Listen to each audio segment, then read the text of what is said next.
Welcome back to Weekly Briefing. Children returned to school this week from Christmas vacation across the country, except Chicago. The Chicago Teachers Union claims COVID has made it too dangerous to return to in-person teaching. Even Democrat Mayor Lori Lightfoot thinks this is ridiculous. Unfortunately, tonight, CTU leadership is compelling its membership to make a decision that will harm hundreds of thousands of Chicago families who rely upon CPS for their daily needs, for their education, for their nutrition, for their safety. John Hines, this is an astonishing move. This is an astonishing move, but this is shades of Virginia. I mean, look at what happened in Virginia. You had parents who got very, very upset when suddenly the schools weren't working and they weren't doing what they thought they ought to do. And what this produces, of course, the Chicago Teachers Union is a bulwark of the Democratic Party.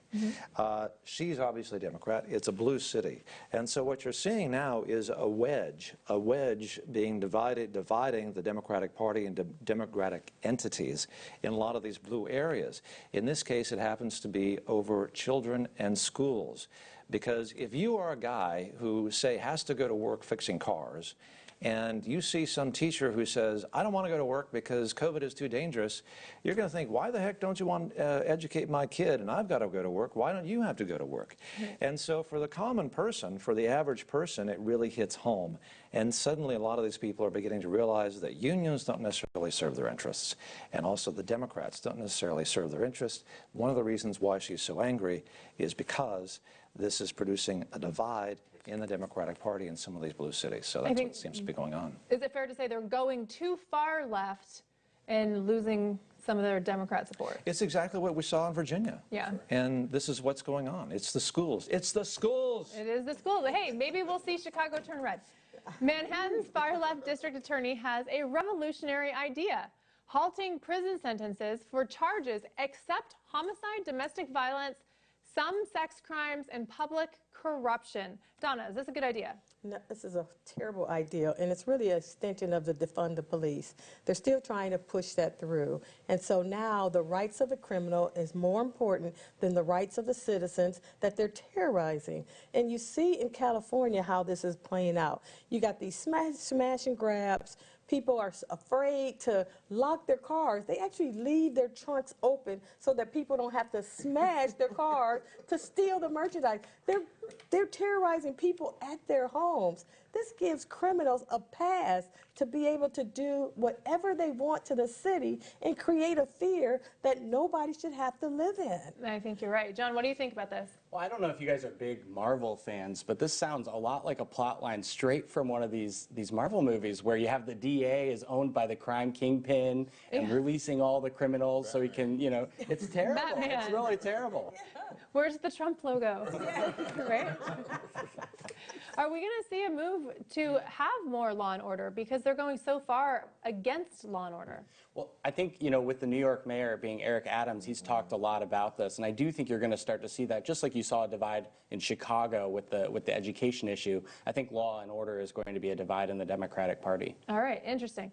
During an interview that resurfaced from this past year, Dr. Fauci slipped and acknowledged that he collaborated with Chinese communists in research that led to the outbreak of the coronavirus.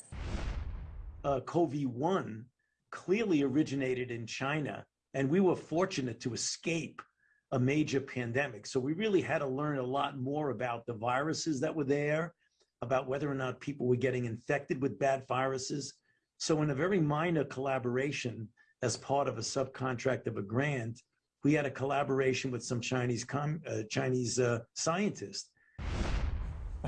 Chinese communist scientists. Derek, what do you think?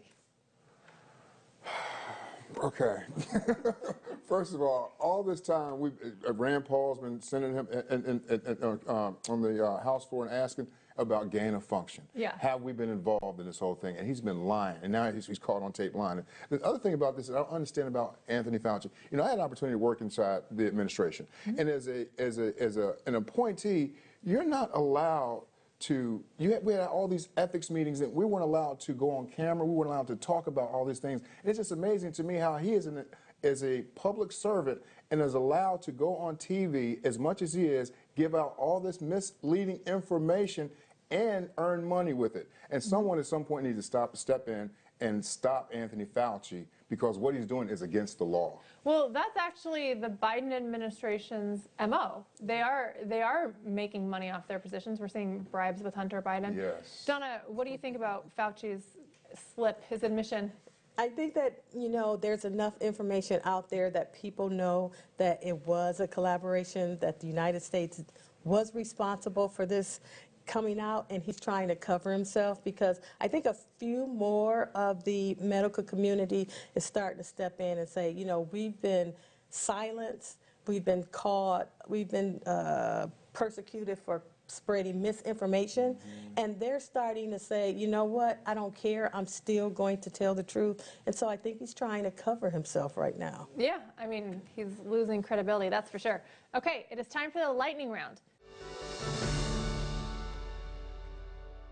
Here we have 3 minutes and give the panelists each 10 seconds to answer. To get through as many questions as possible, we'll start with Derek. Biden's approval rating hit a record high at a new poll at 56%. How much worse can it get this year? Probably the worst of any president, and I think it will go as low as 39 to 40%. Oh no, this is his disapproval. 56 disapproval rating. So it's going to go higher. It's going to absolutely go Yeah, it's going to go higher. Well, I think it's 72% actually in terms of what is disapproval amongst people who voted for him It's already. bad. Oh, we know it's bad. John, what do you think? A lot of people didn't like Trump's tweets. Now they're feeling what happens with Democratic policies. It could go a lot higher. Yeah. Oh, yeah, his disapproval. He hasn't hit rock bottom yet. Yeah. John, what do you think? Well, there's a lot to be optimistic about in 2020. Yeah, yeah, that's right. Exactly. Okay. Another COVID variant was discovered in France this week. Is this ever going to end? No, I think it's going to be something we have to live with eventually. Okay. Yeah, there's going to be lots of variants. It's endemic now, and we have to move on.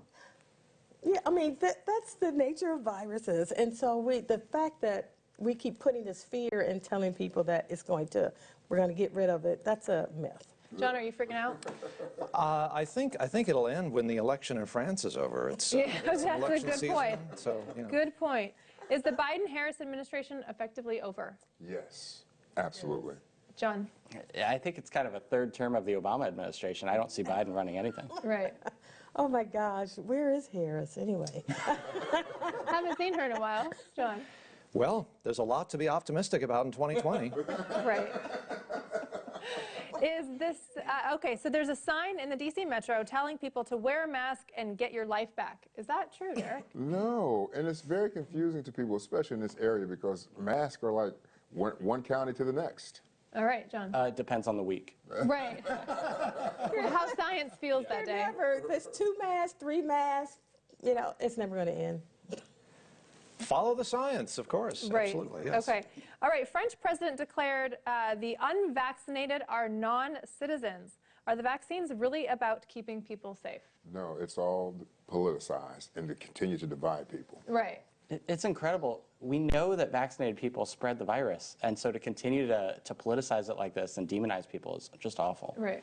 I think they're trying to hold on to their power, so they just say that it's the unvaccinated that we have problems with.